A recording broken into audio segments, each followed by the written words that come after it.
We're going to take a deep dive into the kickstand hinge.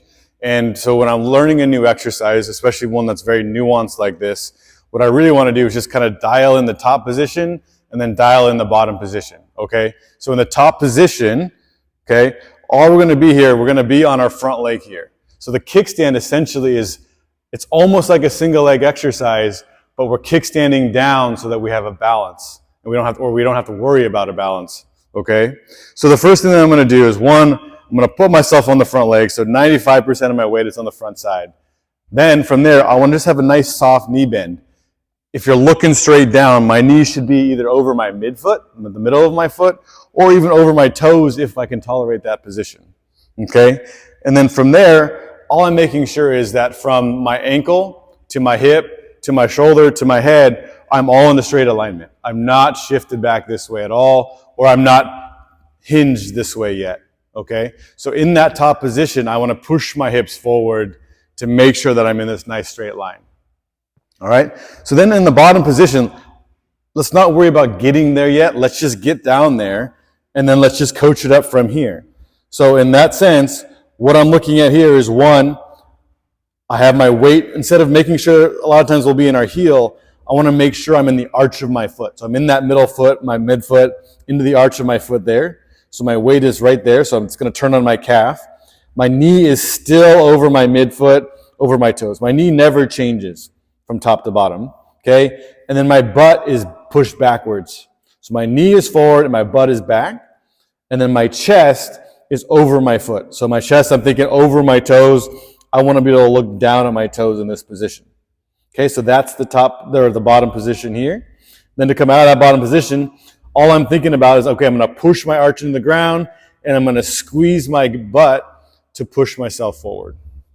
Okay, so that's in a nutshell the movement or the two positions that you need to own in this movement here. Okay, so let's look at some of the problems that we can have. The main thing that people are going to do is, again, they're going to be the weight shift. So they're going to be down this way, or they're going to be kind of 50-50 because you're thinking more of a lunge position movement that's kind of more typical. And so the two things that you can think about in terms of making sure I'm on my front side is one, having that weight shift of, hey, my knee is going to be forward. I'm not going to be in my heel. Feel yourself shift your weight into the arch of your foot. That might be enough of a bias at the top and the bottom position when I check.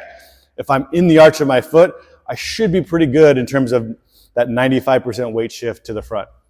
If that's not enough, the other thing that I like to do is think about a high heel. So the high heel will be, a lot of times, if you're shifted back, my heel is going to drop. So if I raise my heel up as high as I can on the back leg, and I kind of come down, now that ensures that my weight's over here. Because as soon as I shift back, boom, again, you can see that. Okay, so that's a really, really good cue of that heel high to help me make sure that I'm on the front side. Okay. The next thing is going to be, most people's complaint is they won't feel anything, or they're going to feel it more in their hamstring as opposed to their glute. If you're feeling it all in the hamstring or more in the hamstring than your glute, you're kind of losing the benefit of the exercise. So two things that we can kind of do for that. One is going to be, and the main thing is going to be the slouch. So we're going to get in our starting position, and what we typically will see, especially in our lifters, our athletes, is they kind of have this really excessive arched position here, and that's going to light up your hamstring, right? And or that knee is, again, going to be kind of shifted back, all hamstring there for me right now. So one is making sure that my knee is over my front foot, as always. And the next thing is, in order to get down, instead of thinking kind of that broad, big deadlift movement, just think slouch down, right? So I'm going to slouch down as my butt goes back there, and that's going to help me get in my butt a ton. Right, so I have my knee forward, and I'm just kind of gently slouching there, all right? The other reason you might not feel the glute is going to be our pelvis position. So the commonality here is that as we come down, we're going to open up this way. And then we kind of come down. This is an exaggeration probably for most people. But if we're here, we're slackening the glute in this position, so you're not going to feel it. So there's two things you can do for this. From the pelvic rotation is one, in that starting position, I get here, right? So I'm in my arch of my foot, my knees over my toes, and I'm in a straight up alignment here. So my ankle, hip, shoulder, head, all straight line. The next thing I do before I go down is going to be, I'm going to rotate slightly, right? So if 12 o'clock is straight ahead of me, this is if I'm on my left side, 12 o'clock is straight ahead of me, I'm going to turn my pelvis and my belly button to 11 o'clock, okay? So just a slight turn, just to close me off there, and that might be enough as I come down to keep me closed. If you still feel that tendency, or a coach is telling you that your tendency to turn out, what you could do is you can add a reach to that component, right? So again, that reach, my rib cage rotates to the left.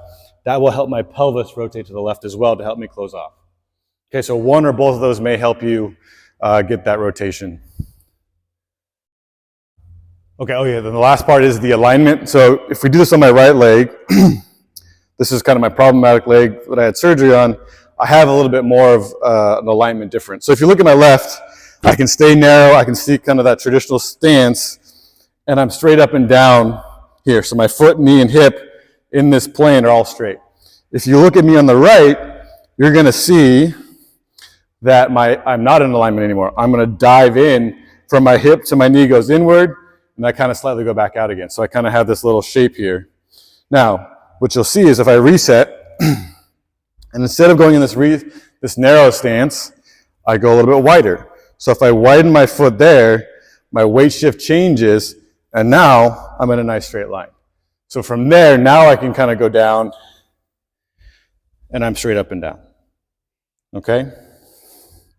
Now, you don't have to think about all these cues.